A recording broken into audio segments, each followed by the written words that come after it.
Hi friends, ഇന്ന് നമ്മൾ 8ാം ക്ലാസ്സിലെ 7ാമത്തെ അധ്യായമായിട്ടുള്ള ബൈസെക്ടേഴ്സ് അഥവാ സമഭാജികൾ എന്ന ചാപ്റ്ററാണ് ഡിസ്കസ് ചെയ്യാൻ വേണ്ടി പോകുന്നത്. സമഭാജി അല്ലെങ്കിൽ ബൈസെക്ടേഴ്സ് എന്ന് പറഞ്ഞു കഴിഞ്ഞാൽ ടെക്സ്റ്റ് ബുക്കിൽ ഒരു ചിത്രം ഫിഗർ വന്നിട്ടുണ്ട്. ഇതാണ് 6 സെൻറ്റിമീറ്റർ നീളമുള്ള വരേനെ. ആ വരേനെ 2 ഭാഗങ്ങളാക്കിയിട്ടുണ്ട്. 3 സെൻറ്റിമീറ്റർ വീതം കുറേ ബൈസെക്ടേഴ്സ്, കുറേ ലൈനുകൾ വെച്ച് കട്ട് ചെയ്തിട്ടുണ്ട്. അതിൽ ഈ സെൻറ്റർ ഭാഗത്ത് ഒരു സ്ട്രെയിറ്റ് ലൈൻ പോലെ ഈ സ്ട്രെയിറ്റ് ലൈനായിട്ട് വരച്ച് നിൽക്കുന്നതാണ് പെർപെൻഡിക്കുലർ ബൈസെക്ടേഴ്സ്. ഇതൊക്കെ എന്തുതന്നെയാണ്? ബൈസെക്ടറുകളാണ്. ഈ ബാക്കി എല്ലാ ലൈൻസുകളും ബൈസെക്ടറുകളാണ്. പക്ഷേ ഈ സെൻറ്റർ ഭാഗത്ത് വരച്ചിരിക്കുന്ന ലൈനാണ് പെർപെൻഡിക്കുലർ ബൈസെക്ടർ. പെർപെൻഡിക്കുലർ ബൈസെക്ടർ എന്ന് പറഞ്ഞു കഴിഞ്ഞാൽ ഒരു ലൈനിനെ പെർപെൻഡിക്കുലർ ആയിട്ട്, അതായത് സ്ട്രെയിറ്റ് ആയിട്ട് കട്ട് ചെയ്യുമെന്ന് പറഞ്ഞാൽ ഈ ഭാഗത്തുള്ള ആംഗിൾ മൊത്തം എത്രയാണ്? 180 ഡിഗ്രി. ആ 180 ഡിഗ്രീനെ തുല്യമായിട്ട് ഭാഗിക്കുക. അതായത് 180ൻ്റെ പകുതി എത്രയാണ്? 90. അപ്പോൾ ബൈസെക്ടേഴ്സ് വരച്ച് കഴിഞ്ഞ് കഴിഞ്ഞാൽ, അതായത് സ്ട്രെയിറ്റ് ലൈനായിട്ട് വരച്ച് തുല്യമായിട്ട് ഭാഗിച്ചപ്പോൾ ഇത്രയും ഭാഗത്തുള്ള ആംഗിളും ഈ ആംഗിളും എന്തായി? ഈക്വലായി. ഈ ലൈനും എന്തായി? ഈക്വലായി. പെർപെൻഡിക്കുലർ ബൈസെക്ടർ എന്ന് പറയുമ്പോൾ ഓരോ ഭാഗത്തും ഉണ്ടാകുന്ന ആംഗിളുകൾ എത്രയായിരിക്കും? 90 ഡിഗ്രി വീതമായിരിക്കും. അപ്പോൾ അതാണ് പെർപെൻഡിക്കുലർ ബൈസെക്ടർ എന്ന് പറഞ്ഞു കഴിഞ്ഞാൽ. ഇനി ടെക്സ്റ്റ് ബുക്കിൽ മറ്റൊരു ഫിഗർ വന്നിട്ടുണ്ട്. ഒരു 6 സെൻറ്റിമീറ്റർ നീളമുള്ള വരയിൽ കുറേ പെർപെൻഡിക്കുലറുകൾ വരച്ചിട്ടുണ്ട്. ഇതിൽ ഏതാണ് പെർപെൻഡിക്കുലർ ബൈസെക്ടർ എന്ന് ചോദിച്ചു കഴിഞ്ഞാൽ നമ്മുടെ ഏറ്റവും സെൻറ്റർ ഉള്ളത്, അതായത് ഒരു 6 സെൻറ്റിമീറ്റർ നീളമുള്ള വരേനെ നേർ പകുതിയാക്കാൻ വേണ്ടിയിട്ട് വരച്ചിരിക്കുന്ന വര. ഇതൊക്കെ ബൈസെക്ടേഴ്സാണ്. പക്ഷേ ഇതെന്തല്ല, പെർപെൻഡിക്കുലർ ബൈസെക്ടർ ആവണമെങ്കിൽ തുല്യമായിട്ട് എന്ത് ചെയ്യണം? ഭാഗിക്കണം. അപ്പോൾ ഇവിടെ നിന്നിട്ടുള്ള ലെങ്ത്തും ഈക്വൽ ആയിരിക്കും. അപ്പോൾ ഇതായിരിക്കും പെർപെൻഡിക്കുലർ ബൈസെക്ടർ എന്ന് പറഞ്ഞു കഴിഞ്ഞാൽ. ഇനി ടെക്സ്റ്റ് ബുക്കിൽ ഒരു ട്രയാങ്കിൾ വന്നിട്ടുണ്ട്. ഇതാണ് ആ ട്രയാങ്കിൾ. ആ ട്രയാങ്കിളിൽ പേര് നൽകിയിട്ടുണ്ട് APMB. ക്വസ്റ്റ്യൻ ചോദിച്ചിരിക്കുന്നത് AP എന്ന നീളവും BP എന്ന നീളവും ഈക്വൽ ആണോ എന്നാണ് ചോദിച്ചത്. നമുക്കൊന്ന് ചെയ്ത് നോക്കാം. അപ്പോൾ ആദ്യം അതിന് വേണ്ടിയിട്ട് ഒരു ട്രയാങ്കിൾ വരയ്ക്കുക.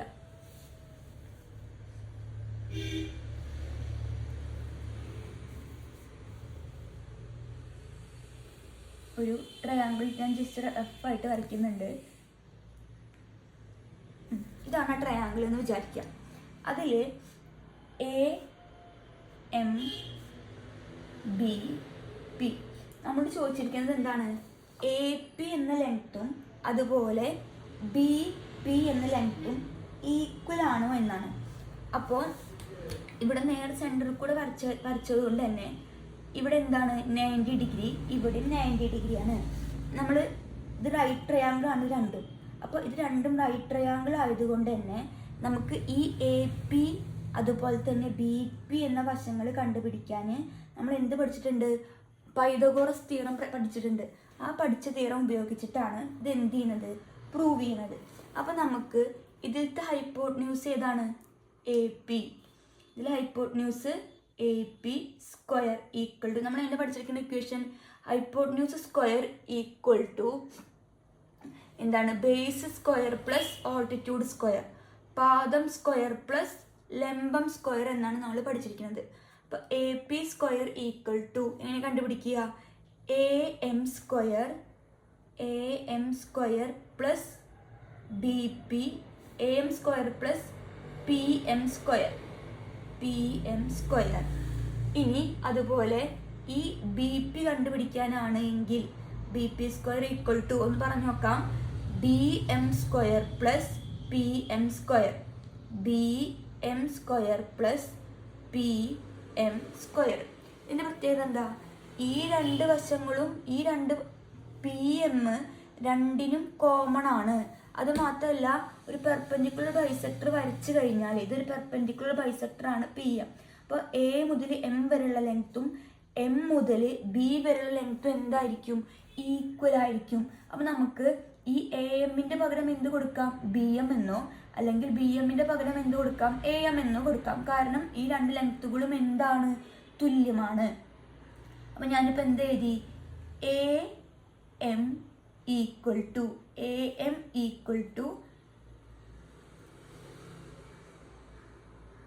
എം എന്ന് കൊടുത്തു, അല്ലെങ്കിൽ A M equal to B M എന്ന് കൊടുത്തു.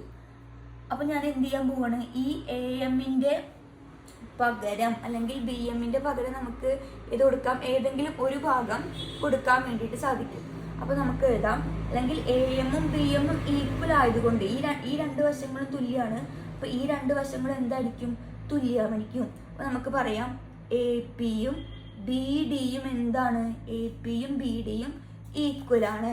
അതാണ് നമുക്ക് അപ്പുറത്തിൽ പറയുന്നത്. എ എമ്മും ബി എമ്മും ഈക്വൽ ആയതുകൊണ്ട് തന്നെ എ പിയും ബി പിയും നമുക്ക് എന്തായിരിക്കും? ഈക്വൽ ആണ് എന്ന് പറയാൻ വേണ്ടി സാധിക്കും. നിങ്ങൾക്ക് മനസ്സിലായിട്ടുണ്ടാവും ഞാൻ വിചാരിക്കുന്നു. ഇനി നമുക്ക് എന്ത് വരച്ചു നോക്കാം? ഒരു പെർപെൻഡിക്കുലർ ബൈസെക്ടർ എന്നൊക്കെ നമ്മൾ പറഞ്ഞു, പക്ഷെ നമുക്ക് എങ്ങനെയാണ് വരയ്ക്കുന്നത് എന്ന് മനസ്സിലായിട്ടുണ്ടാവില്ല. അപ്പോൾ ഞാൻ ജസ്റ്റ് ഒരു പെർപെൻഡിക്കുലർ ബൈസെക്ടർ വരയ്ക്കാം.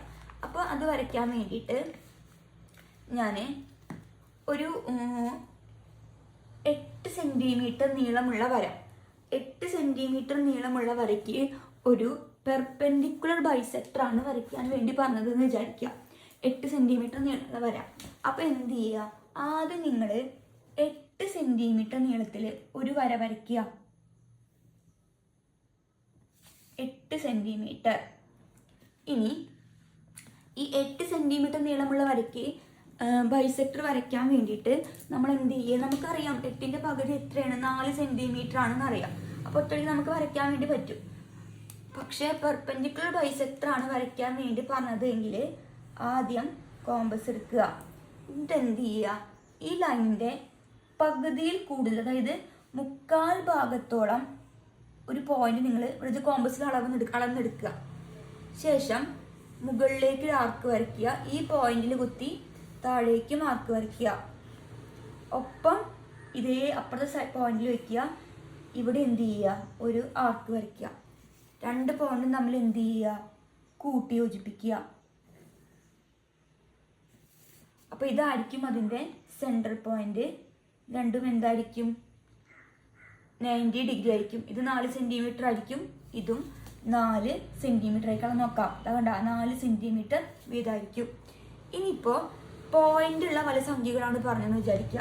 ഒരു 13.5 സെൻറ്റിമീറ്റർ നീളമുള്ള വരയ്ക്ക് ഒരു പെർപെൻഡിക്കുലർ ബൈസെക്ടർ വരയ്ക്കാൻ പറഞ്ഞു കഴിഞ്ഞാൽ എങ്ങനെയാണ് ചെയ്യാൻ നോക്കാം. ആദ്യം 13.5 സെൻറ്റിമീറ്ററിൽ ഒരു വര വരയ്ക്കുക. അപ്പോൾ ആദ്യം 13.5 സെൻറ്റിമീറ്ററിൽ ഒരു വര വരച്ച് ഇനി എന്ത് ചെയ്യുക? അതിൻ്റെ പകുതിയിൽ കൂടുതൽ എടുക്കുക. പകുതിയിൽ കൂടുതൽ എടുത്ത് മുകളിലേക്കും ഒരു ആർക്ക് വരയ്ക്കുക, താഴേക്കും ഒരു ആർക്ക് വരയ്ക്കുക. ഒപ്പം ഇവിടെ വയ്ക്കുക, മുകളിലേക്കും താഴേക്കും ഒരു ആർക്ക് വരയ്ക്കുക. രണ്ട് പോയിന്റ് നമ്മൾ എന്ത് ചെയ്യുക? കൂട്ടി യോജിപ്പിക്കുക.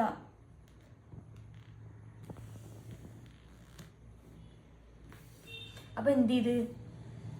ഇതിൻ്റെ പെർപെൻഡിക്കുലർ ബൈസെക്ടർ കിട്ടി. ഇത് ഓരോന്നും എത്രയായിരിക്കും? 90 ഡിഗ്രി വീതമായിരിക്കും.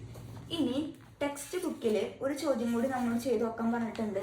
ചോദ്യം എന്താ വെച്ചാൽ, we can draw square of side 3.25 centimetre, അതായത് 3.25 സെൻറ്റിമീറ്റർ നീളം സൈഡ് വരുന്ന ഒരു സ്ക്വയറുകൾ എന്ത് ചെയ്യണം? കണ്ടുപിടിക്കണം. അപ്പോൾ നമ്മൾ ഒരിക്കലും നമുക്ക് സ്കെയിലിൽ 3.25 സെൻറ്റിമീറ്റർ എടുക്കാൻ വേണ്ടിയിട്ട് പറ്റില്ല. അപ്പോൾ നമ്മൾ എന്താ ചെയ്യേണ്ടത് വെച്ചാൽ 3.25ൻ്റെ ഇരട്ടി എടുക്കുക. 3.25ൻ്റെ ഇരട്ടി, അതായത് 3.25 എന്ത് ചെയ്യുക? 2 പ്രാവശ്യം കൂട്ടുക, അല്ലെങ്കിൽ 3.25ൻ്റെ ഇരട്ടി എടുക്കുക. അപ്പോൾ ആദ്യം 3.25 ഇൻറ്റു 2 ഇരട്ടി എടുക്കുക. എത്ര കിട്ടുക? ഗുണിച്ചു കഴിഞ്ഞാൽ 6.5 സെൻറ്റിമീറ്റർ എന്ന് കിട്ടും. അപ്പോൾ ആദ്യം നമ്മൾ 6.5 സെൻറ്റിമീറ്ററിൽ ഒപ്പം വരച്ച് നോക്കുക. 6.5 സെൻറ്റിമീറ്ററിൽ ഒരു വര വരയ്ക്കുക. ഇതാണ് 6.5 സെൻറ്റിമീറ്റർ. ശേഷം എന്ത് ചെയ്യുക, കോമ്പസ് എടുക്കുക. നേരത്തെ വരച്ച അതേപോലെ തന്നെ പകുതിയിൽ കൂടുതൽ എടുക്കുക. 6.25 പകുതിയിൽ കൂടുതൽ എടുക്കുക. പെർപെൻഡിക്കുലർ ബൈസെക്ടർ വരയ്ക്കുക. പകുതിയിൽ കൂടുതലെടുത്ത് പെർപെൻഡിക്കുലർ ബൈസെക്ടർ എടുക്കുക, കൂട്ടി യോജിപ്പിക്കുക.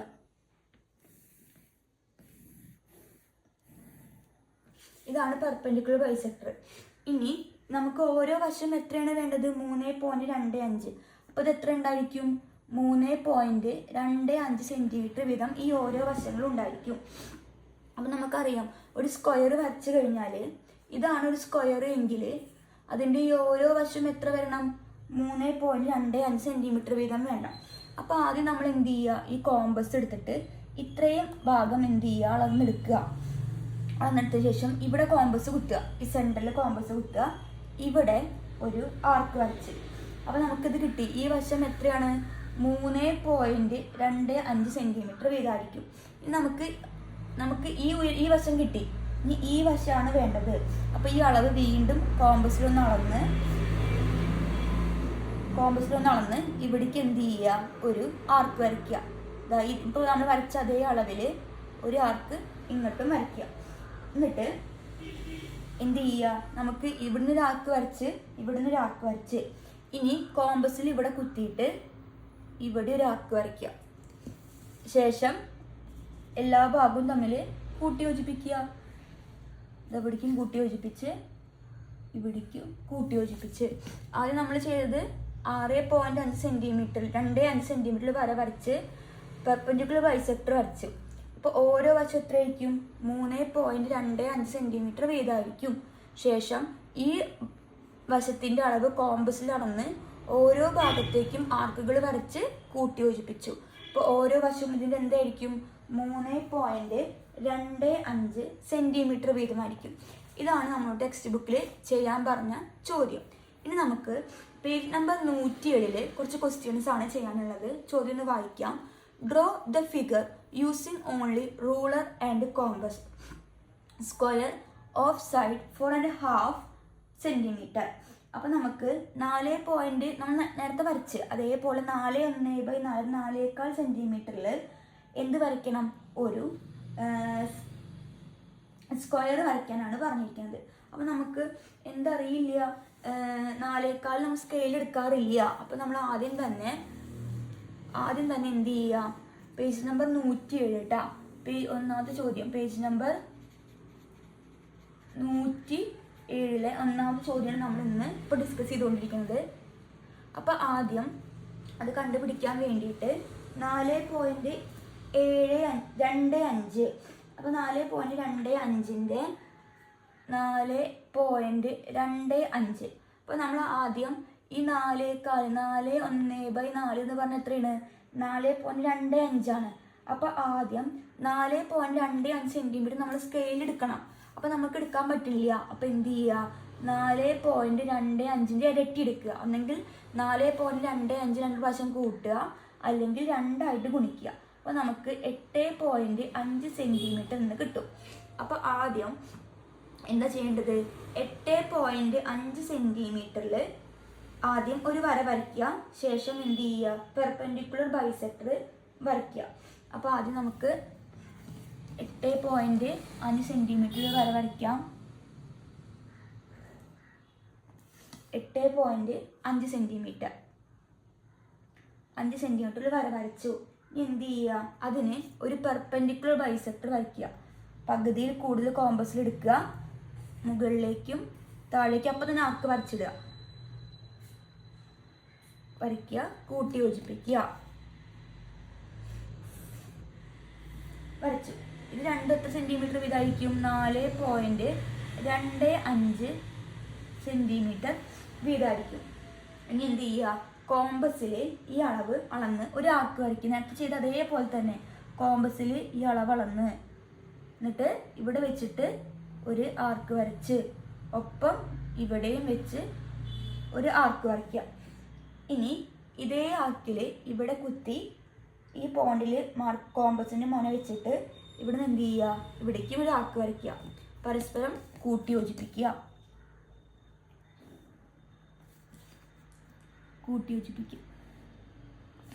അപ്പോൾ ഈ ഓരോ വശവും എത്ര ആയിരിക്കും?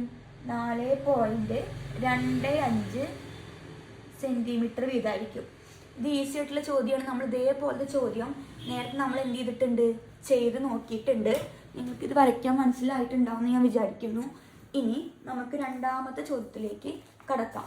രണ്ടാമത്തെ ചോദ്യം എന്ന് പറഞ്ഞാൽ rectangle of side 5 1/4 centimetre and 3 1/4 centimetre. ഇനി നമുക്ക് എന്താണ് വരയ്ക്കേണ്ടത്? നേരത്തെ നമ്മൾ സ്ക്വയർ ആണ് വരച്ചത്. ഇപ്പം നമുക്ക് വരയ്ക്കാനുള്ളത് റെക്ടാങ്കിൾ ആണ്, അഥവാ ചതുരം. അപ്പോൾ ഈ ചതുരത്തിന് എന്താണ് പറഞ്ഞിരിക്കുന്നത്? 2 സൈഡുകൾ വന്നിട്ടുണ്ട്. ഒരെണ്ണം എന്താണ്? രണ്ടാമത്തെ ചോദ്യമാണ് ചെയ്യുന്നത്. 5 1/4 10 സെൻറ്റിമീറ്റർ 5 1/4 അത് വശമായിട്ട് വരണം. അപ്പം 5 1/4 എന്താണ്? മറക്കരുത്, 5.25 സെൻറ്റിമീറ്റർ ആണ്. അതുപോലെ 3 1/4 മറ്റൊരു വശം. അത് എത്ര പറഞ്ഞിരിക്കുന്നത്? 3.25 സെൻറ്റിമീറ്റർ. ഇനി നമ്മൾ എന്ത് ചെയ്യുക? ഇതുപയോഗിച്ചിട്ട് ഒരു റെക്ടാങ്കിൾ വരയ്ക്കണം. അപ്പം നമ്മൾ ആദ്യം തന്നെ 5.25 × 2 ചെയ്ത് ഒരു ഇരട്ടി കണ്ടുപിടിക്കുക. ഇരട്ടി കണ്ടുപിടിക്കുമ്പോൾ നമുക്ക് എത്ര കിട്ടും? 10.5 സെൻറ്റിമീറ്റർ കിട്ടും. അപ്പോൾ ഈ ഒരു വശം കിട്ടി 10.5 സെൻറ്റിമീറ്റർ. അപ്പം ഒരു വശം നിൽക്കട്ടെ. അപ്പം നമുക്ക് ആദ്യം അതുവരെ ചെയ്യാം. അപ്പോൾ ആദ്യം എന്ത് ചെയ്യുക? 10.5 സെൻറ്റിമീറ്ററിൽ ഒരു വര വരയ്ക്കുക.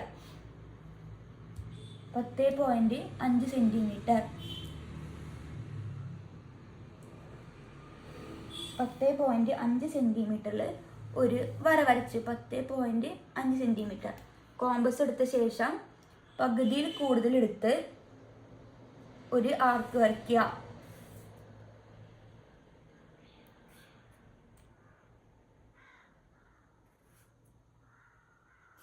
ആർക്ക് വരച്ച് പരസ്പരം എന്ത് ചെയ്യുക? ഇതാണ് പോയിന്റ്, കൂട്ടി യോജിപ്പിച്ച്. അപ്പോൾ അത് നമ്മൾ ചെയ്തത് 5.25 ആയിരിക്കും ഓരോ വശം എന്ന് പറഞ്ഞാൽ. അപ്പോൾ ആദ്യം 10.5 സെൻറ്റിമീറ്ററിൽ വര വരച്ചതിന് ശേഷം ആ ലൈനിന് നമ്മൾ എന്ത് വരച്ച്? ഒരു പെർപെൻഡിക്കുലർ ബൈസെക്ടർ വരച്ച് ശേഷം 5.25 എന്നിട്ടുള്ള അളവ് നമ്മൾ എന്ത് ചെയ്ത് വെച്ച്? മാർക്ക് ചെയ്ത് വെച്ച്. ഇനി നമ്മൾക്ക് എന്താ വേണ്ടത്? ഒരു വശം 5.25 ആയിരുന്നു. ഇനി നമുക്ക് ഈ വശം ഒരേ അളവായിരിക്കും. ഈ മുകളിലുള്ള താഴെ വശങ്ങളും സെയിം ആയിരിക്കും. അപ്പോൾ നമുക്ക് 3.25 സെൻറ്റിമീറ്റർ കണ്ടെത്താൻ വേണ്ടിയിട്ട് ആദ്യം നമ്മൾ എന്ത് ചെയ്യുക? ഇനി നമുക്ക് 5.25 സെൻറ്റിമീറ്റർ ഒരു വശം, അടുത്ത വശം എത്രയായിരുന്നു? 3.25. അപ്പോൾ നമുക്കറിയാം 5.25 എത്ര കുറച്ചാലാവും 3 കിട്ടുന്നുണ്ടാവുക? 5 2 കുറച്ചാൽ 3 അപ്പോൾ 3 എഴുതി. ഇവിടെ ബാക്കി 0.25 അല്ലേ? അപ്പോൾ കിട്ടിയില്ല നമുക്ക്. അപ്പോൾ എന്താ ചെയ്യേണ്ടത്? ഈ 3.25 കിട്ടാൻ വേണ്ടിയിട്ട് ആദ്യം 5.25 എത്ര കുറച്ചാലാണ് 3 കിട്ടുക? 2 കുറച്ചാൽ. അപ്പം 5 2 കുറച്ചാൽ 3 കിട്ടി. ഈ 0.25 അതുപോലെ എഴുതി. അപ്പോൾ നമ്മൾ ആദ്യം സ്കെയിലിൽ അളവ് വെച്ചിട്ട് 3.25 കിട്ടാൻ വേണ്ടിയിട്ട് 2 സെൻറ്റിമീറ്ററിൽ ഞാൻ ലാസ്റ്റ് നിന്ന് മാർക്ക് ചെയ്തിരുന്നുണ്ട്.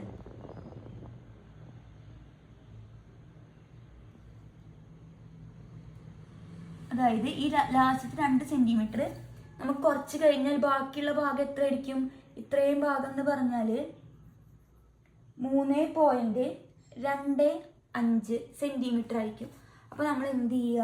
കോമ്പസിൽ ഈ അളവ് കൊണ്ട് അളന്നിട്ട് ഇവിടെ നിന്ന് ഒരു ആർക്ക് ഇങ്ങോട്ട് വരച്ചു. ഒപ്പം ഇവിടെ നിന്ന് ഇവിടേക്കും. ശേഷം നമുക്ക് എന്താണ് വേണ്ടത്? ഇവിടെയുള്ള അളവ് വേണം. ആ അളവ് കിട്ടാൻ വേണ്ടി ആദ്യം ചെയ്തത് 3.25 സെൻറ്റിമീറ്റർ ഈ കോമ്പസിൽ അളന്ന ശേഷം ഇവിടെ നിന്ന് ഇങ്ങോട്ട് ആർക്ക് വരച്ച് ഒപ്പം ഇവിടെ നിന്ന് ഇങ്ങോട്ട് ആർക്ക് വരച്ച്. അപ്പോൾ നമുക്ക് ഈ 2 വശങ്ങളും എത്രയാണെന്ന് കിട്ടി? 3.25 സെൻറ്റിമീറ്റർ ആണെന്ന് കിട്ടി. 3.25. ഇനി ഈ വശത്ത് തന്നെ ആയിരിക്കും 3.25 ആയിരിക്കും. അപ്പോൾ കോമ്പസിൽ ആദ്യം നമ്മളിവിടെ ആർക്ക് വരച്ച്, ഇനി ഈ അളവ് അളന്നിട്ട് ഈ പോയിന്റിൽ കുത്തിയിട്ട് ഇങ്ങോട്ട് ആർക്ക് ഇങ്ങോട്ട് വരയ്ക്കുക. ഇനി രണ്ടും തമ്മിൽ എന്ത് ചെയ്യുക, കൂട്ടി യോജിപ്പിക്കുക. നമ്മളിവിടെ പോയിന്റ് മാക്കിയത് എന്തിനാണ്, ഈ 3.25 എന്നുള്ള അളവ് നമുക്ക് എത്ര വരുമെന്ന് അറിയാൻ വേണ്ടിയിട്ടാണ് നമ്മളിവിടെ പോയിന്റ് മാർക്ക് ചെയ്തിരിക്കുന്നത്. വരയ്ക്കുമ്പോൾ നമ്മൾ ഈ ലാസ്റ്റ് പോയിന്റിൽ വേണം എന്ത് ചെയ്യാൻ, വരയ്ക്കാൻ വേണ്ടിയിട്ട്. അപ്പോൾ ഇവിടെ നിന്നിട്ട് എന്ത് ചെയ്യുക, കൂട്ടി യോജിപ്പിച്ച്. അപ്പോൾ ഇതൊരു 3.25, ഈ വശത്തായിരിക്കും 3.25, ഇത് 5.25, ഈ വശം 5.25 സെൻറ്റിമീറ്റർ. അപ്പോൾ നമ്മൾ ടെക്സ്റ്റ് ബുക്കിൽ വരുന്ന ഇപ്പോൾ 2 ചോദ്യങ്ങൾ ചെയ്തിട്ടുണ്ട്. അടുത്ത ചോദ്യത്തിലേക്ക് കടക്കാം. ഇനി മൂന്നാമത്തെ ചോദ്യം നോക്കാം. ഈക്വലേറ്റർ ട്രയാങ്കിൾ ഓഫ് സൈഡ് 2.75 സെൻറ്റിമീറ്റർ. അതായത് ഒരു സമഭുജ ത്രികോണമാണ് വരയ്ക്കേണ്ടത്. സമഭുജ ത്രികോണം, അതിൻ്റെ ഒരു വശം എത്രയാണെന്ന് പറഞ്ഞിട്ടുണ്ട്. ഇതാണ് സമഭുജ ത്രികോണമെങ്കിൽ ഓരോ വശവും എത്രയാണ്, 2.75 സെൻറ്റിമീറ്റർ ആവണം. അപ്പോൾ നമുക്കത് എന്ത് ചെയ്യാൻ അറിയില്ല, വരയ്ക്കാൻ പറ്റില്ല. അപ്പോൾ നമ്മൾ എന്ത് ചെയ്യണം, 2.75ൻ്റെ ഇരട്ടി എടുക്കുക. 2.75 × 2 മൾട്ടിപ്ലൈ ചെയ്ത് കഴിഞ്ഞാൽ നമുക്ക് 5.5 എന്ന് കിട്ടും. 5.5 സെൻറ്റിമീറ്റർ. അപ്പോൾ നമ്മൾ ആദ്യം എന്താണ് ചെയ്യുന്നത്, 5.5 സെൻറ്റിമീറ്ററിൽ ഒരു വര വരയ്ക്കുക. ആദ്യം 5.5 സെൻറ്റിമീറ്ററിൽ വര വരയ്ക്കുക. 5.5 സെൻറ്റിമീറ്റർ ഒരു ലൈൻ വരച്ച് ശേഷം അതിന് എന്ത് വരയ്ക്കുക, ഒരു പെർപെൻഡിക്കുലർ ബൈസെക്ടർ വരയ്ക്കുക. പകുതിയിൽ കൂടുതൽ എടുക്കുക, നേരത്തെ വരച്ച പോലെ വരയ്ക്കുക. രണ്ടും തമ്മിൽ കൂട്ടി യോജിപ്പിക്കുക. നമുക്ക് ഓരോ വശവും വേണ്ടത് എത്രയാണ്, 2.75. അപ്പോൾ ഈ ഓരോ വശത്തേക്കും ഈ വശവും 2.75. ഇത് നമുക്ക് എന്ത് വേണം, ട്രയാങ്കിളാണ് വേണ്ടത്. അപ്പോൾ ഒരു കോമ്പസിൽ ഈ അളവ് ഇത്രയും അളക്കുക. എന്നിട്ട് ഇവിടേക്ക് ഒരു ആർക്ക് വരയ്ക്കുക. ഒപ്പം ഇവിടുന്ന് ഈ ഭാഗത്തേക്കും ആർക്ക് വരയ്ക്കുക. രണ്ടും തമ്മിൽ കൂട്ടി യോജിപ്പിക്കുക.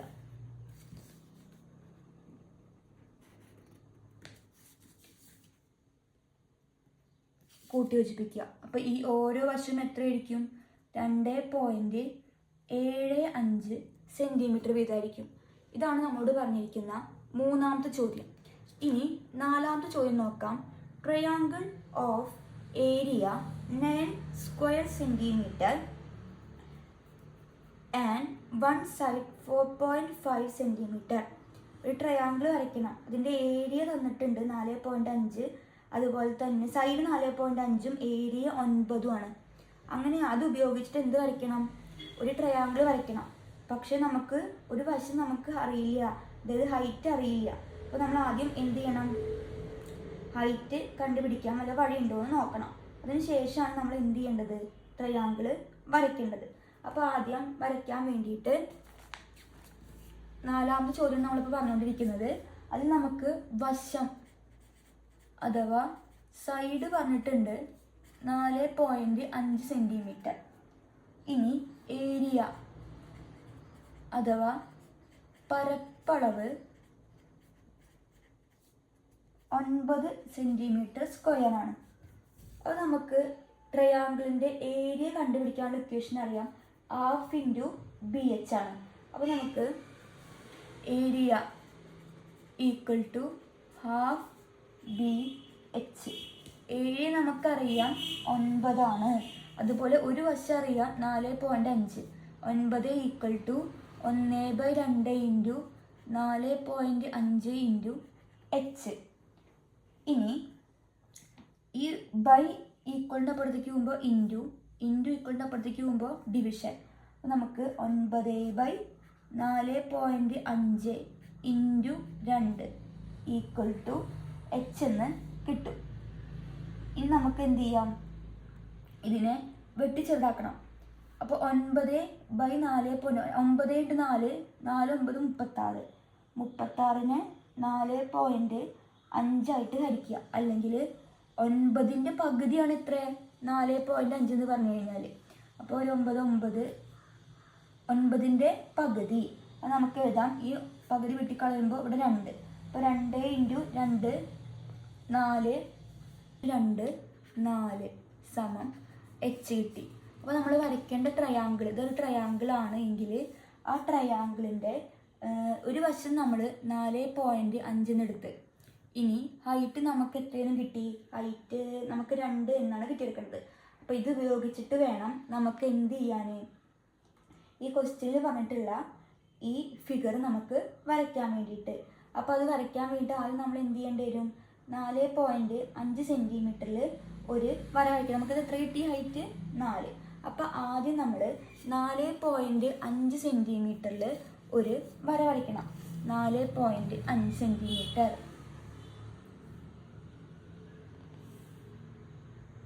4.5 സെൻറ്റിമീറ്റർ നേരത്തെ വരച്ച പോലെ പെർപെൻഡിക്കുലർ ബൈസെക്ടർ വരയ്ക്കുക.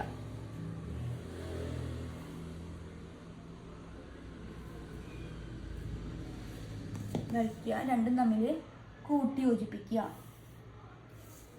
ശേഷം നമുക്ക് ഹൈറ്റ് എത്രയാണ് വേണ്ടത്? 4 സെൻറ്റിമീറ്റർ വേണം. അപ്പോൾ ഇത് 4 സെൻറ്റിമീറ്റർ ഉണ്ടെന്ന് നോക്കി നോക്കുക. ഇല്ല. അപ്പോൾ നമ്മൾ ഹൈറ്റ് ഒരു 4 സെൻറ്റിമീറ്ററിൽ വെച്ചിട്ട് നീട്ടി വരയ്ക്കുക. അപ്പോൾ 4 സെൻറ്റിമീറ്റർ വരെ നമ്മൾ നീട്ടി വരച്ചിട്ട് നമുക്ക് ഹൈറ്റ് കിട്ടിയിട്ടുണ്ട്. അപ്പോൾ ഒപ്പം തന്നെ ഈ പോയിന്റിൽ നിന്ന് ഈ 2 മൂലകളിലേക്കും എന്ത് ചെയ്യുക? കൂട്ടി യോജിപ്പിക്കണം. നമുക്ക് ട്രയാങ്കിളല്ലേ വരയ്ക്കാൻ വേണ്ടി പറഞ്ഞിരിക്കുന്നത്. അപ്പോൾ ആദ്യം ഇതാണ് നമ്മുടെ കൂടുതലായിട്ട് വരുന്ന 4 സെൻറ്റിമീറ്റർ ഹൈറ്റ്. അപ്പോൾ നമ്മൾ ഇവിടുന്ന് ഈ 2 വശങ്ങളിലേക്കും കൂട്ടി യോജിപ്പിക്കുക. ഇത് മൊത്തം 4.5 ആയിരിക്കും. നമ്മൾ പറഞ്ഞിരിക്കുന്നത് എന്താ? ഒരു വശം 4.5 അതുപോലെ തന്നെ ഏരിയ എത്രയും വേണം? 9 ആവും വേണം. അപ്പം നമുക്ക് കിട്ടി ഒരു വശം 4.5 ഒപ്പം ഹൈറ്റ് 4. ഈ ട്രയാങ്കിളിൻ്റെ ഏരിയ എന്തായിരിക്കും? 9 സ്ക്വയർ സെൻറ്റിമീറ്റർ വീതമായിരിക്കും. ഇതാണ് പേജ് നമ്പർ 107 വരുന്ന 4 ചോദ്യങ്ങൾ. ഇപ്പോൾ നമ്മൾ ഇന്ന് 4 ചോദ്യങ്ങളാണ് ഡിസ്കസ് ചെയ്തത്. അടുത്ത നമുക്ക് പറയാനുള്ള ഭാഗം സമഭുജ സാമാന്തരികങ്ങൾ അല്ലെങ്കിൽ റോംബസ്. അതാണ് നമുക്ക് ഡിസ്കസ് ചെയ്യാൻ വേണ്ടിയിട്ട് പോണത്. അടുത്തത് നമുക്ക് ഡിസ്കസ് ചെയ്യാനുള്ളത് റോംബസ് എന്ന് പറയുന്ന ഭാഗമാണ്. ഇവിടെ ഒരു റോംബസിൻ്റെ ഫിഗർ നൽകിയിട്ടുണ്ട്. റോംബസിൻ്റെ പ്രത്യേകത എന്താ വെച്ചാൽ അതിൻ്റെ എല്ലാ വശങ്ങളും എന്തായിരിക്കും? ഈക്വൽ ആയിരിക്കും. ഇനി നമ്മൾ എന്ത് ചെയ്യാൻ വേണ്ടി പോവുകയാണ്? ഈ റോംബസിൻ്റെ എതിർ മൂലകളിൽ ഒരു ഡയഗണൽ വരച്ചു. ഈ 2 മൂലകളും ഒപ്പം ഈ 2 മൂലകളും തമ്മിൽ ഓരോ ഡയഗണൽസ് കൂട്ടി വരയ്ക്കുന്ന ഫിഗറാണ് ഇവിടെ കൊടുത്തിട്ടുള്ളത്. ഇതിൽ ഈ ഡയഗണൽ എന്താണ്? പെർപെൻഡിക്കുലർ ആണ്. അതുപോലെ ഈ റെഡ് ഡയഗണൽ ഈ ഗ്രീൻ ഡയഗണലിന് പെർപെൻഡിക്കുലർ ആയതുകൊണ്ട് തന്നെ ഈ എല്ലാ ആംഗിൾസും എത്ര ആയിരിക്കും? 90 ഡിഗ്രി വീതമായിരിക്കും. അപ്പോൾ നമുക്ക് എന്ത് പറയാൻ വേണ്ടി പറ്റും? ഈ 2 വികരണങ്ങളും പരസ്പരം ലംബ സമഭാജികളാണ്. 2 വികരണങ്ങളും പരസ്പരം ലംബമായതുകൊണ്ട് തന്നെ പെർപെൻഡിക്കുലർ ബൈസെക്ടേഴ്സ് ആയതുകൊണ്ട് അപ്പോൾ നമുക്ക് പറയാം വികരണങ്ങൾ പരസ്പരം കൂട്ടി യോജിപ്പിച്ചാൽ അവയൊക്കെ എന്തായിരിക്കും? 90 ഡിഗ്രി വീതമായിരിക്കും, അല്ലെങ്കിൽ പെർപെൻഡിക്കുലർ ബൈസെക്ടേഴ്സ് ആയിരിക്കും. അല്ലെങ്കിൽ നമ്മൾ ചോദിക്കുകയാണ് ഈ വികരണങ്ങൾ പരസ്പരം കൂട്ടി യോജിപ്പിച്ചാൽ കിട്ടുന്നത് പെർപെൻഡിക്കുലർ ബൈസെക്ടേഴ്സ് ആണെങ്കിൽ അവയുടെ മൂലകൾ തമ്മിൽ കൂട്ടി യോജിപ്പിച്ചാൽ കിട്ടുന്നത് എന്താണ്? ഒരു റോംബസ് ആണോ അല്ലെങ്കിൽ സമഭുജ സാമാന്തരികമാണോ എന്നാണ് ചോദ്യം. അതായത് ഞാൻ എന്ത് ചെയ്യാണ്? ഒരു ലൈൻ വരച്ച് ആ ലൈന് ഒരു 8 സെൻറ്റിമീറ്റർ ഞാൻ വരച്ചെന്ന് വിചാരിക്കുക. അതിനെ ഒരു പെർപെൻഡിക്കുലർ ബൈസെക്ടർ വരച്ച് ഒരു പെർപെൻഡിക്കുലർ ബൈസെക്ടേഴ്സ് വരയ്ക്കുക, കൂട്ടി യോജിപ്പിക്കുക. ഇനി ഒരു 2 സൈഡിലും ഈക്വൽ ഡിസ്റ്റൻസിൽ ഒരു ലെങ്ത് മാർക്ക് ചെയ്യുക. ഇനി ഈ 4 മൂലകളും പരസ്പരം എന്ത് ചെയ്യുക? കൂട്ടി യോജിപ്പിച്ചെന്ന് വയ്ക്കുക. പരസ്പരം കൂട്ടി യോജിപ്പിക്കുക.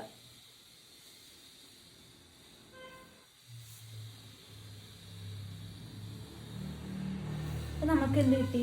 ഒരു റോംബസ് കിട്ടി. അപ്പോൾ നമ്മൾ ചോദിച്ച ചോദ്യം എന്താണ്?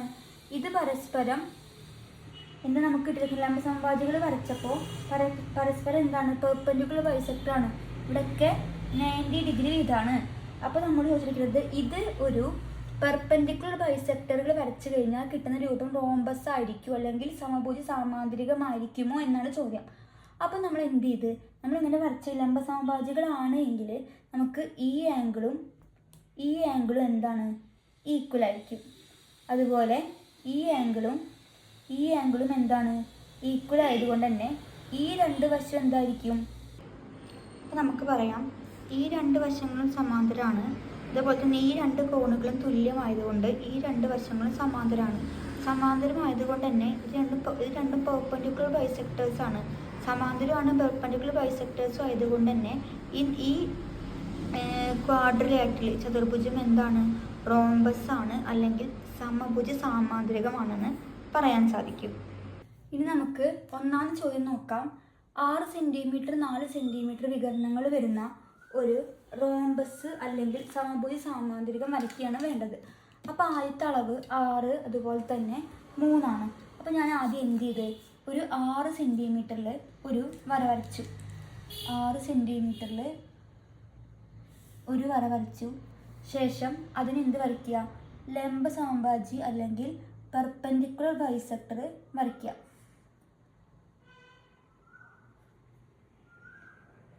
പരസ്പരം കൂട്ടി യോജിപ്പിക്കുക. കൂട്ടി യോജിപ്പിച്ച് ഇത് മൊത്തം നമ്മൾ എടുത്തിരിക്കുന്നത് എത്രയാണ്? 6 സെൻറ്റിമീറ്റർ ആണ്.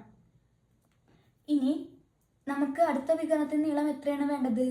4. അപ്പോൾ 4 കിട്ടാൻ വേണ്ടിയിട്ട് സ്കെയിൽ ഉപയോഗിച്ചിട്ട് 4 മൊത്തം 4 കിട്ടണം. അപ്പോൾ മുകളിലേക്ക് ഒരു 2 സെൻറ്റിമീറ്റർ, മുകളിലേക്ക് ഒരു 2 സെൻറ്റിമീറ്റർ, താഴേക്കും 2 സെൻറ്റിമീറ്റർ വീതം മാർക്ക് ചെയ്യുക. ശേഷം എന്ത് ചെയ്യുക? ഈ 4 മൂലകളും പരസ്പരം കൂട്ടി യോജിപ്പിക്കുക.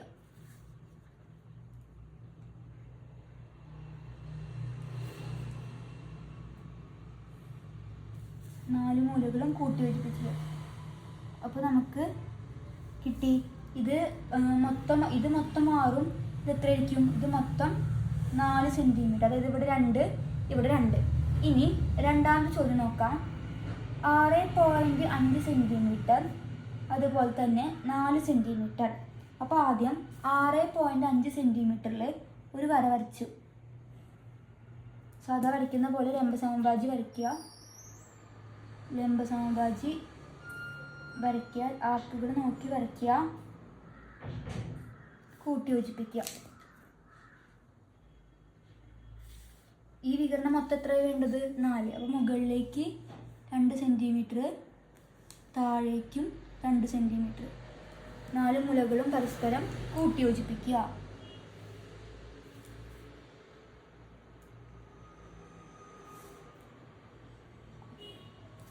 നാല് മൂലകളും കൂട്ടി യോജിപ്പിക്കുക. അപ്പോൾ നമുക്കിത് മൊത്തം എത്ര കിട്ടി? ഇത് മൊത്തം 6.5 സെൻറ്റിമീറ്റർ, ഇത് മൊത്തം 4 സെൻറ്റിമീറ്റർ, ഈ ഇത്രയും ഭാഗം. ഇനി മൂന്നാമത്തെ ചോദ്യം നോക്കാം. 6 സെൻറ്റിമീറ്റർ, അതുപോലെ തന്നെ 4.5 സെൻറ്റിമീറ്റർ. ഇനി മൂന്നാമത്തെ ചോദ്യം 6 സെൻറ്റിമീറ്റർ 4.5 സെൻറ്റിമീറ്റർ. അപ്പോൾ ഇവിടെ നമ്മൾ ഹൈറ്റ് 4.5 എടുത്തു കഴിഞ്ഞാൽ നമുക്ക് പകുതിയാക്കാൻ ചില ബുദ്ധിമുട്ടുണ്ടാവും. അപ്പോൾ ആദ്യം എന്ത് ചെയ്യുക? ഈ ലൈന് 4.5 സെൻറ്റിമീറ്റർ ആക്കിയിട്ട് എടുക്കുക. 4.5 സെൻറ്റിമീറ്റർ. ഇനി എന്ത് ചെയ്യുക? പെർപെൻഡിക്കുലർ ബൈസെക്ടർ വരയ്ക്കുക. രണ്ട് സൈഡിലും നോക്കി വരയ്ക്കുക. കൂട്ടി യോജിപ്പിക്കുക. നമുക്ക് എത്ര സെൻറ്റിമീറ്ററാണ് വേണ്ടത്? മൊത്തം 6 ആണ്. അപ്പോൾ മുകളിലേക്ക് ഒരു 3 സെൻറ്റിമീറ്റർ, താഴേക്കും 3 സെൻറ്റിമീറ്റർ. ഓൾറെഡി 3 സെൻറ്റിമീറ്റർ ഉണ്ട്. 3 ചെറിയൊരു കുറവേ ഉള്ളൂ. കൂട്ടി യോജിപ്പിക്കുക. എല്ലാ വശവും ആ പോയിന്റിലേക്ക് കൂട്ടി യോജിപ്പിക്കുക. ഇവിടെ 4.5, ഇവിടെ മൊത്തം എത്ര ഉണ്ടാവും? 6 സെൻറ്റിമീറ്റർ. ഇത് 6, ഇത് 4.5. ഇനി നമുക്ക് രണ്ടാം ചോദ്യത്തിലേക്ക് കിടക്കാം. ചോദ്യം: the picture shows the quadrilateral formed by joining the mid points of a rectangle. 2 ചോദ്യങ്ങളാണ് ചെയ്യാനുള്ളത്. Are the diagonals of this quadrilateral parallel to the side of the rectangle? Why is this quadrilateral a rhombus? Why? നമുക്ക് ആദ്യം ചിത്രം വരച്ചതിന് ശേഷം ചെയ്തു തുടങ്ങാം. ഇനി രണ്ടാമത്തെ ചോദ്യം നമുക്ക് പ്രൂവ് ചെയ്യാനായിട്ട് ആദ്യം ചോദിച്ചിരിക്കുന്ന ചോദ്യം എന്താണ്? Are the diagonals of the quadrilateral parallel to side of the rectangle. അതായത് ഈ ക്വാഡ്രിലേറ്ററിൻ്റെ വശങ്ങൾ ചതുരത്തിൻ്റെ വശങ്ങൾക്ക് സമാന്തരമാണോ എന്ന് ചോദിച്ചിരിക്കുന്നത്. അപ്പോൾ ആദ്യം ഞാൻ പേരുകൾ കൊടുത്തിട്ടുണ്ട്. അത് നമുക്ക് പറയാൻ വേണ്ടി പറ്റും. എ സിയും ഡി ബിയും, A C D B, A B C D എന്ന ചതുർഭുജത്തിൻ്റെ എന്താണ്? ഡയഗണൽസ് ആണ് എ സിയും ഡി ബിയും. അതുപോലെ തന്നെ നമുക്ക് പറയാൻ പറ്റും ഡയഗണൽസ് ആയതുകൊണ്ട് തന്നെ ഈ 4 വശങ്ങളുടെ മിഡ് പോയിന്റ് കൂടിയാണ് ഇത് കടന്നിട്ട് പോവുക. അപ്പം എ പി ക്യൂവിൻ്റെ മധ്യബിന്ദുവാണ് എ, ക്യു ആറിൻ്റെ മധ്യബിന്ദുവാണ് ബി, എസ് ആറിൻ്റെ മധ്യബിന്ദുവാണ് എസ്, സി പി എസിൻ്റെ മധ്യബിന്ദുവാണ് ഡി. അപ്പോൾ നമുക്ക് പറയാൻ പറ്റും A is the mid point of P Q, C is the mid point of S R, B is the mid point of Q R, D is the mid point of P S. അപ്പോൾ നമുക്ക് ഇതെല്ലാതും mid പോയിന്റുകളായതുകൊണ്ട് തന്നെ ഈ A C എന്ന വികരണം P എസിനും അതുപോലെ തന്നെ Q ആറിനും എന്തായിരിക്കും? സമാന്തരമായിരിക്കും. അതുപോലെ ഇനി നമുക്ക് പറയാൻ പറ്റും ഈ ഡി ബി എന്ന വികരണം എന്തിനായിരിക്കും അപ്പോൾ സമാന്തരം? പി ക്യൂവിനും അതുപോലെ തന്നെ എസ് ആറിനും എന്തായിരിക്കും? സമാന്തരമായിരിക്കും. അങ്ങനെ സമാന്തരമാണ് എങ്കിൽ ആ ഡയഗണൽസ് ഈ ചതുരത്തിൻ്റെ വശങ്ങൾക്ക് എന്തായിരിക്കും? സമാന്തരമായിരിക്കും. മലയാളം മീഡിയം നോക്കാം. എ സി ഡി ബി എന്നത് എ ബി സിയുടെ വികരണങ്ങളാണ്. എ പി ക്യൂവിൻ്റെ മധ്യബിന്ദുവാണ്, സി എസ് ആറിൻ്റെ മധ്യബിന്ദുവാണ്, ഡി പി എസിൻ്റെ മധ്യബിന്ദുവാണ്, ഡി ക്യു ആറിൻ്റെ മധ്യബിന്ദുവാണ്. അതുകൊണ്ട് തന്നെ പി എസും ക്യു ആറും എ സിക്ക് സമാന്തരമായിരിക്കും, പി ക്യൂവും എസ് ആറും ഡി ബിക്ക് സമാന്തരമാണ്. അതുകൊണ്ട് ചതുർഭുജത്തിൻ്റെ വികരണങ്ങളൊക്കെ ഈ ചതുരത്തിന് എന്താണ്? സമാന്തരമായിരിക്കും. ഇനി രണ്ടാമത്തെ ചോദ്യം: is this quadrilateral is a rhombus? രണ്ടാമത് ചോദിച്ചിരിക്കുന്ന ചോദ്യം ഈ വികരണങ്ങൾ ഈ quadrilateral A B C D എന്ന് പറയുന്ന ക്വാഡ്രിലേറ്റർ എന്താണ്? ഒരു റോംബസ് ആണോ എന്നാണ് ചോദ്യം. അപ്പോൾ നമുക്കത് തെളിയിക്കാൻ വേണ്ടി നമുക്ക് ഈസി ആയിട്ട് പറയാൻ പറ്റും. നമ്മൾ ഓൾറെഡി നേരത്തെ പറഞ്ഞിട്ടുണ്ടായിരുന്നു. എന്താ പറഞ്ഞിട്ടുണ്ടായിരുന്നു? വികരണങ്ങൾ പരസ്പരം ലംബസമഭാജികളാണ് എങ്കിൽ അവയുടെ വശങ്ങൾ അവ എന്തായിരിക്കും? വികരണങ്ങൾ പരസ്പരം ലംബസമഭാജികളാണ് എങ്കിൽ അവ എന്താണ്? ഒരു റോംബസ് ആണ്, അല്ലെങ്കിൽ സമഭുജ സാമാന്തരികമാണ് എന്ന് പറയാം. അപ്പോൾ നമുക്ക് പറയാം ഇതാ ഈ ആംഗിളും എത്രയായിരിക്കും? 90 ഡിഗ്രി ആയിരിക്കും, 2 പാരലൽ ലൈൻസിൻ്റെ. അപ്പോൾ നമുക്ക് ഈ 2 ആംഗിളും 90 ഡിഗ്രി ആണെന്ന് കിട്ടിക്കഴിഞ്ഞാൽ ഇതെന്താണ്? ഒരു ലംബ സമഭാജിയാണെന്ന് പറയാൻ പറ്റും. ഇത് ലംബ സമഭാജിയാണെങ്കിൽ എ ബി സി ഡി എന്താണ്? ഒരു റോംബസ് അല്ലെങ്കിൽ സമഭുജ സാമാന്തരിക ആയിരിക്കും. നമ്മൾ കഴിഞ്ഞ ചോദ്യത്തിൽ പ്രൂവ് ചെയ്തിട്ടുണ്ട്. ഈ എ സി എന്ന വികരണം ഈ ചതുരത്തിൻ്റെ ഈ വശത്തിനും സമാന്തരമാണ്. അതുപോലെ ഡി ബി എന്ന വികരണം ചതുരത്തിൻ്റെ ഈ 2 വശങ്ങൾക്കും സമാന്തരമാണ്. അപ്പോൾ സമാന്തരമായതുകൊണ്ട് തന്നെ ഈ 2 ആംഗിളും എത്രയായിരിക്കും? ഇവിടെ ഉണ്ടാകുന്ന ആംഗിള് എല്ലാതും 90 ഡിഗ്രി വീതമാണ്. അതുമാത്രമല്ല ഈ വശം ഈ 2 വശങ്ങൾക്കാണ് സമാന്തരം. ഒപ്പം ഈ ഡി ബി ഈ 2 വശങ്ങൾക്കും സമാന്തരമാണ്. അതുകൊണ്ട് ഈ ആംഗിളും നമുക്ക് എത്രയെന്ന് പറയാം? 90 ഡിഗ്രി ആണെന്ന് പറയാം. 90 ഡിഗ്രി ആണ് എങ്കിൽ ഉറപ്പാണ് എ സിയും ഡി ബിയും എന്താണ്? ലംബ സമഭാജികളാണ്. അത് നമുക്ക് ആദ്യം എഴുതാം. The diagonal A C and B D parallel to the sides of rectangle they are perpendicular bisector therefore quadrilateral is a rhombus. അതായത് എ സിയും ബി ഡിയും ഈ ചതുരത്തിൻ്റെ വികർണങ്ങൾ ആണ്. അതുകൊണ്ട് തന്നെ അവയുടെ വശങ്ങൾ സമാന്തരമാണ്. സമാന്തരമായതുകൊണ്ട് തന്നെ എ സിയും ഡി ബിയും ലംബ സമഭാജികളാണ്. നമ്മൾ തൊട്ട മുന്നത്തെ ചോദ്യത്തിൽ പ്രൂവ് ചെയ്തിട്ടുണ്ട് ലംബ സമഭാജികളാണ്. ലംബ സമഭാജികളാണ് എങ്കിൽ ഈ ചതുർഭുജം എ ബി സി ഡി എന്ന് പറയുന്നത് ഒരു സമഭുജ സാമാന്തരികമായിരിക്കും. നമുക്ക് കിട്ടിയത് എന്താണ്? ഈ എ സിയും ബി ഡിയും വികർണങ്ങളാണ്. അതുമാത്രമല്ല ഇത് 90 ഡിഗ്രി ആയതുകൊണ്ട് തന്നെ ലംബ സമഭാജികളാണ് ഈ രണ്ട് വികർണങ്ങളും. ഓർത്തു വെക്കുക, വികർണങ്ങൾ ലംബ സമഭാജികളാണ് എങ്കിൽ ആ ചതുർഭുജം എന്താവും? റോംബസ് അല്ലെങ്കിൽ സമഭുജ സാമാന്തരികമായിരിക്കും. ഇതാണ് രണ്ടാമത്തെ ചോദ്യത്തിൽ വരുന്ന 2 സബ് ക്വസ്റ്റ്യൻസ്. ഇനി നമുക്ക് മൂന്നാമത്തെ ചോദ്യത്തിലേക്ക് കടക്കാം. ഇനി മൂന്നാമത്തെ ചോദ്യം നോക്കാം. Draw A rhombus with diagonal 6.5 cm and 4.5 cm. നമ്മളോട് പറഞ്ഞിരിക്കുന്നത് ഡയഗണല് 4.5 cm 6.5 cm വരുന്ന ഒരു റോംബസ് വരയ്ക്കാനാണ് പറഞ്ഞിരിക്കുന്നത്. അപ്പോൾ ആദ്യം ഞാൻ എന്ത് ചെയ്ത് 6.5 cm ഒരു ലൈൻ വരച്ച് 6.5 cm ഒരു വര വരച്ച് ഇതാണ് 6.5 cm. ഇതിന് ശേഷം എന്ത് ചെയ്യുക? അതിന് ഒരു പെർപെൻഡിക്കുലർ ബൈസെക്ടർ വരയ്ക്കുക. പെർപെൻഡിക്കുലർ ബൈസെക്ടർ മാർക്ക് ചെയ്യുക.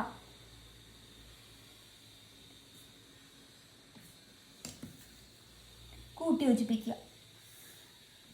ഇനി നമ്മൾ പറഞ്ഞിരിക്കുന്നത് എന്താണ്? 6.5 കഴിഞ്ഞാൽ നമുക്ക് 4.5 ആണ് ഈ ഡയഗണൽ വരേണ്ടത്. അപ്പോൾ ഈ ഡയഗണൽ 4.5 മൊത്തം വരണമെങ്കിൽ ഇതിൻ്റെ പകുതി 4.5ൻ്റെ പകുതി എന്ന് പറഞ്ഞാൽ എത്രയാണ്? 2.25 ആണ്. 5ന് 10 ബാക്കി 1 5 4. അപ്പോൾ 2.25 ആണ് 4.5ൻ്റെ പകുതി. അപ്പോൾ നമുക്കത് വരയ്ക്കാൻ എന്താണ് ഒരു ബുദ്ധിമുട്ടുണ്ടാവും. അപ്പോൾ ആദ്യം നമ്മൾ എന്ത് ചെയ്യുക? ഏതെങ്കിലും ഒരു വശത്ത് 4.5 cm മാർക്ക് ചെയ്യുക. 4.5 cm മാർക്ക് ചെയ്താണ്. ഞാൻ ഏത് വശത്ത് മാർക്ക് ചെയ്താലും കുഴപ്പമില്ല. ഞാൻ ഇവിടെയാണ് ഇപ്പോൾ ഒന്ന് മാർക്ക് ചെയ്തത്. അതുവരെയാണ് 4.5 cm. അപ്പോൾ നമ്മൾ എന്ത് ചെയ്യുക? ഈ ലൈനിന് ഒരു പെർപെൻഡിക്കുലർ ബൈസെക്ടർ വരച്ചു കഴിഞ്ഞാൽ നേരെ പകുതിയിൽ കിട്ടും. അപ്പോൾ ഓരോ വശത്തായിരിക്കും 2.25. അപ്പോൾ നമുക്കിത് വരയ്ക്കാൻ ബുദ്ധിമുട്ടുള്ള കാരണം ആദ്യം നമ്മൾ എന്ത് ചെയ്ത് ഏതെങ്കിലും ഒരു സൈഡിൽ 4.5 cm മാർക്ക് ചെയ്ത് ശേഷം ഈ ലൈനിന് ഒരു പെർപെൻഡിക്കുലർ ബൈസെക്ടർ വരയ്ക്കുക. അപ്പോൾ പകുതിയിൽ കൂടുതൽ എടുക്കുക. ഈ 2 സൈഡിലും പെർപെൻഡിക്കുലർ ബൈസെക്ടർ വരയ്ക്കുക. പകുതിയിൽ കൂടുതൽ എടുത്തിട്ട് പരസ്പരം കൂട്ടി യോജിപ്പിക്കുക. ഇതെന്തിനാണ് നമ്മളിങ്ങനെ വരയ്ക്കുന്നത്? നമുക്ക് 2.25 കിട്ടാൻ വേണ്ടിയിട്ട്. അപ്പോൾ നമുക്ക് ഇവിടുന്ന് ഇങ്ങോട്ടുള്ള ലെങ്ത്തും ഇവിടുന്ന് ഇങ്ങോട്ടുള്ള ലെങ്ത്തും എത്ര വീതമായിരിക്കും? 2.25 cm വീതമായിരിക്കും. അപ്പോൾ നമുക്ക് 4.5ൻ്റെ പകുതി കിട്ടി. എന്ത് ചെയ്യുക? ഈ അളവ് കോമ്പസിൽ അളക്കുക. ഈ അളവ് കോമ്പസിൽ അളന്നിട്ട് ഇവിടുന്ന് മുകളിലേക്ക് മാർക്ക് ചെയ്യുക.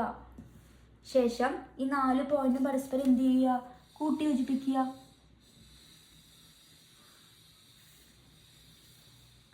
ഇത് നമ്മൾ വരച്ചിരിക്കുന്നത് ഒരു സൈഡിൽ മാർക്ക് ചെയ്ത് എന്തിനാണ്? 2.25 നമുക്ക് കിട്ടാൻ വേണ്ടിയിട്ട്. നമുക്കിങ്ങനെ വരച്ചപ്പോൾ ഈസി ആയിട്ട് നമുക്ക് എന്ത് ചെയ്ത് കിട്ടി? പരസ്പരം കൂട്ടി യോജിപ്പിച്ച് കഴിഞ്ഞാൽ ഈ വികരണം എത്ര ഉണ്ടായിരിക്കും? ഈ വികരണം 4.5ഉം ഈ വികരണം 6.5 ഉണ്ടായിരിക്കും. ഇതാണ് മൂന്നാമത്തെ ചോദ്യം. നാലാമത്തെ ചോദ്യം ഞാൻ വായിക്കാം.